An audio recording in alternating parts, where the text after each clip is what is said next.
You're listening to CoBB, Conversations on the Business of Brands, with Sudeep Chawla and Sharan Raghavan.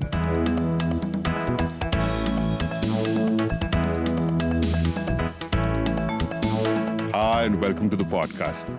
Today we have with us a confession, a mentor, and probably both a marketing grandfather. So, the current CMO of Bajaj Auto, Mr. Narayan Sundararaman. And as I introduce him, I want to put one caveat on the table that if you heard anything wrong about marketing that we've said, half of it is completely his fault. So you know who to go after for this. And like all things in marketing, you won't know which half. But the other half goes to Sudeep. So Yeah, I guess then it's complete. the right part goes to me. So welcome, Narayan. Okay, thanks, guys. Okay. I'm really looking forward to this conversation, and thank you for indicating that I'm the grandfather here. I was telling you guys earlier. Nowadays, I do feel like that. I mean, I do feel very old.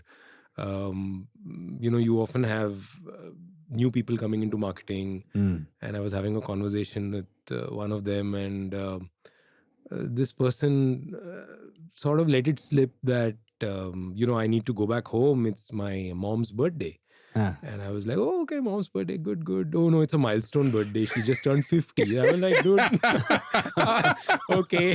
That's how long you've been doing marketing, though. Thanks, Sharan. Thank you so much. I think Sharan is now testing the boundaries of how far he can push you on the age side. Correct. We will let him have swiftly this move one. on. Yes, we should.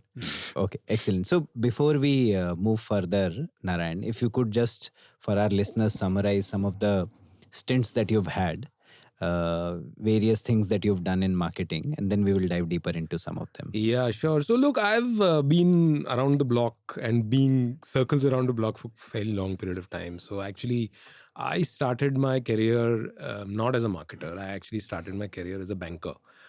So after business school, like many people then and maybe even now, I wasn't sure of what I wanted to do. So I stumbled into banking. And I always sort of was undecided, whether to go the marketing or the finance way. I had a background in economics and I was fairly deeply interested in it. So I thought, okay, banking, finance, those kind of things. And this is way back, 1994. I was there for about 9 months and I didn't like it at all. So the first sort of, you guys have listed out saying, okay, tell us something that'll be of tip to a lot of people. I think that's where I realized that, if your heart's not into something, then there's no point just doing it for the money. And I do understand that for a lot of people, working for money is very important. I'm not sort of deriding that, but, it needs to be a lot of heart as well. And my heart was just not in it. So the best part about that stint was I knew what I didn't want to do, right? It sort of ruled out a lot of options that were, otherwise pretty appealing. Post that, I joined ITC. Back then, it was mostly a cigarette company. And that's where I spent about 5 years. And I think that gave me my first sort of, I would say, learning in the field of consumers, etc., which was, it made me go and see large parts of, small town India and rural India. And I grew up in Delhi. I went to school, college there. I was always a city boy. So for me, this was like a, very different world. So that was hugely, I would say, it was a learning moment, several learning moments. And of course, ITC was great because it had all these wonderful sort of ways of working, systems. It had a particularly interesting culture where everybody really worked with a lot of passion and a lot of interest. Brought themselves to work every day in that manner. So that was great. But then I sort of had enough of just selling cigarettes, and cigarettes were also going dark. So I wanted something new, and I was deeply interested in the food industry, which is when I moved through a couple of stints, and I finally landed at Cadbury, which is where I also met the two of you. So I stayed with Cadbury, and then it became Kraft Foods, and then Mondelez for about 15 years. And over the course of that entire journey, I've done everything from market research to media buying to brand management, heading marketing, running a category, launching new brands, thinking of new brands, making mistakes. I think I should also say that one of the um, certainly amongst all achievements, one must also say that there are several failures from what I've learned, and that all happened during that stint. It happened subsequently as well. So it's not that life is all about only all the things that go well. Yeah. So a lot of learning from there. I worked in India. I worked across geographies.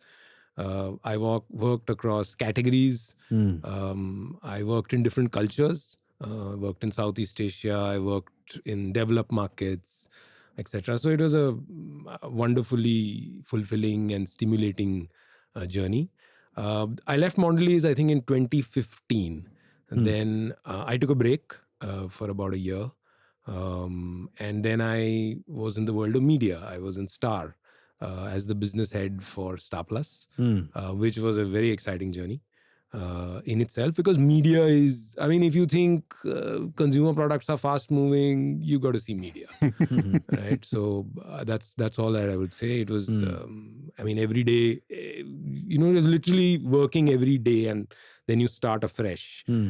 So that was that stint. And then for the last 5 years, I've been in the world of automobiles, and more specifically two-wheelers and motorcycles, and all the disruption that's, we would have all read in the newspaper about various things, whether it is electric or whether it is new brands, revival of old brands, all of that. I'm in the thick of all of it. And so that's been my journey. I've done stints in marketing, I've stints in business, and many things.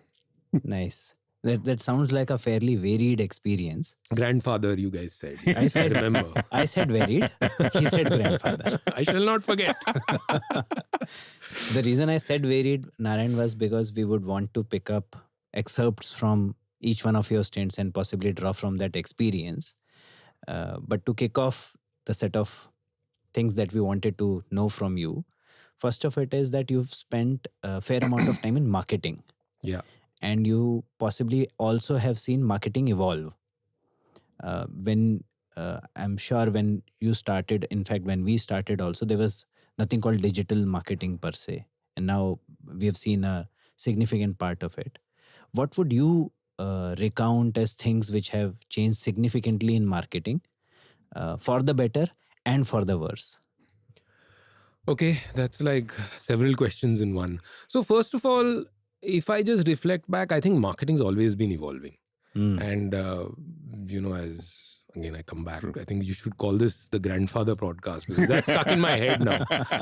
Ageism. Anyway. So look, I mean, there was a time when everybody said that, satellite TV is the big sort of disruption Right. in the world. Yeah. Right. In the sense that you only had one channel, and suddenly there are 14, and then there are 100, and then there are 600, and how it's impacting small town customers, the window to the world. So my point being that there's always been something that's sort of changing in the mix that we call marketing. Sure. Right? So I think this is just sort of one more in that continuum. I mean, pull back to 100 years ago, maybe the newspaper was a disruption, and then along came radio, then along came broadcast television, then came satellite television, and so on and so forth. Sure. So that's one point. I think everybody just needs to sort of keep in mind, saying this has happened in marketing before, And it's going to keep happening. and it will keep happening. Right. And that's, I think, one of the things that any marketer should take as a given. If you're sort of, I won't say disappointed, but if you're not able to handle this, then maybe this is not the area for you, because this is something that you need to be very conscious of and deal with it. Fair. right? Now, coming to digital marketing, I think it's sort of again evolved.